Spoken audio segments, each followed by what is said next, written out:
Trappist Monk Ale. Good strong stuff.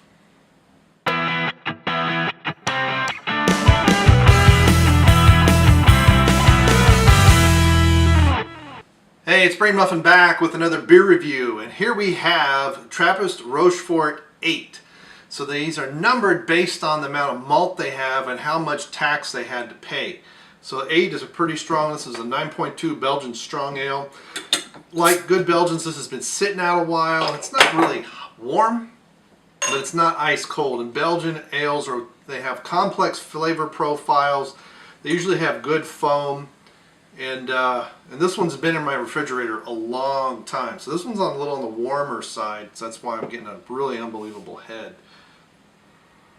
But I don't remember how long I've had this. I meant to review this quite a while ago. I don't know if I have a bottle on date for it or not. But these will cellar well.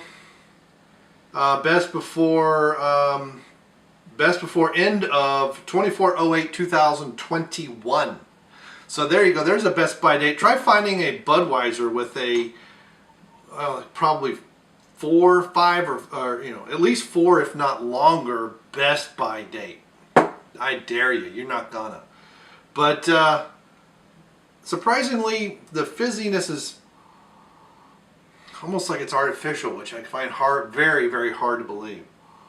So I have this in a nice glass. This is 1/3 of a liter, I think, is what we've got. Yep, 330 milliliters. So this is about where it is on the side there. Should be foamier, but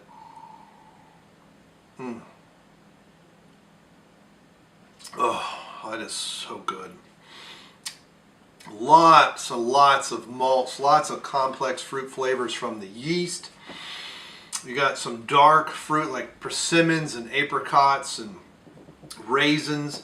So this is one of those that if you do serve it cold, let's say you get it out of the refrigerator. This has been out of the refrigerator for a long time because I have been delayed getting to these reviews. I got set up and had some other stuff, and then I piddle farted.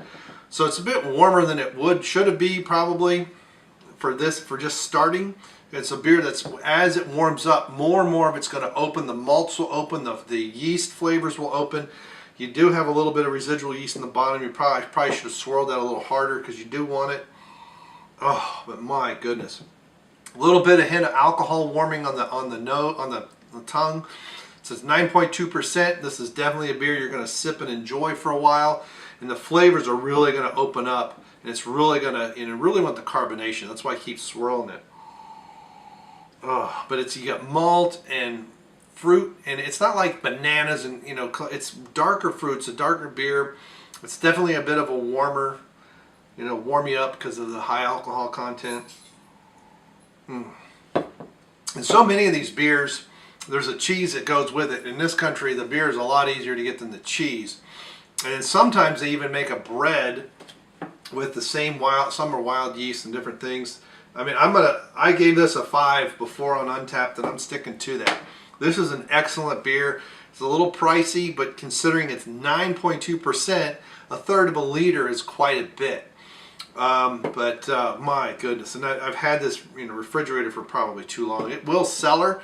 If you want to store it somewhere, you want to put it in the dark, preferably 55 degrees, but I understand not everybody can have a cold basement like that or a cave to put stuff in. But it's really just keeping it out of the light and keeping it as cool as possible. Refrigerator, that works, but it's going to age a lot slower in the refrigerator. But if you get several of these and you have one right away, then you cellar one, should say that you get, let's say you get 5 or 6 of these over the course of some time, a few weeks or whatever. Have one a year from now, have one 2 years from now, and get it, if you can, get them, depending on how much turnover you get where you get your beer. What you can do is, like, every year get a few of them and then compare. Okay, here's one I had, and you start it next year. You can compare it at a year old compared to new, and at 2 years old compared to a year old compared to new. You can do these very interesting tastings if you want. And anyway, but my goodness, that's great. It's hard to describe, but basically you got persimmon and raisins and malt on the nose and in the flavors. Awesome with cheese. I tell you what, with food with this, you're going to want to eat some lightly flavored things. You could probably do some croissants and some Belgian jams and things that aren't as sweet, so sugary. Because this is a little on the sweet side. You could definitely do some, you know, just finger food type stuff. You could do some fish. You could definitely do some light chicken, maybe even some mushroom sauce. But it's really good. This is one to definitely sip and have it a little bit colder. It's my fault for being delayed too much. And let it open up to you over time. So you can pour it cold, you know, get it out of the refrigerator for about 10 minutes, pour it, and then just let it warm up. You know, have it, share with friends. It's really good. Get the yeast off the bottom. It's really good. I love the Trappist ales. And, you know, many times I use similar yeast for things. You can use a golden ale yeast, but use darker malts, and you can pull out some dark fruit flavors instead of having banana and things like that. You can get the apricot and raisin. High malt content gets that raisin flavor up. It's really great. All right, so I gave this a 5 out of 5. This is a really good beer. How about if you had Trappist ale? Do you like it, not like it? Put in your comments below. Thanks for clicking like. Thanks for sharing the videos. Follow me as Brainmuffin on Twitter. I'll put the link below. And definitely retweet out, not just put favorites. I love the favorites. I thank you for them. But retweet the things. I'm trying to be more cognizant of other reviewers of beers and retweet their stuff too. I'll find you on Twitter. We've got Louisiana Beer Reviews has been leaving comments quite a bit. I've got a couple other people leaving comments. It's awesome. I love it when I post something and I see their review of the beer and then I watch it and compare notes. It's awesome. All right. Thank you very much, and we will see you next time. Bye.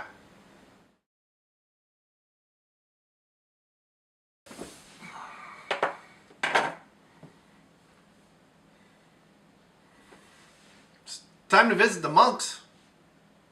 This is not how I normally sit. Something, I'm not. The table been moved. Something's wrong.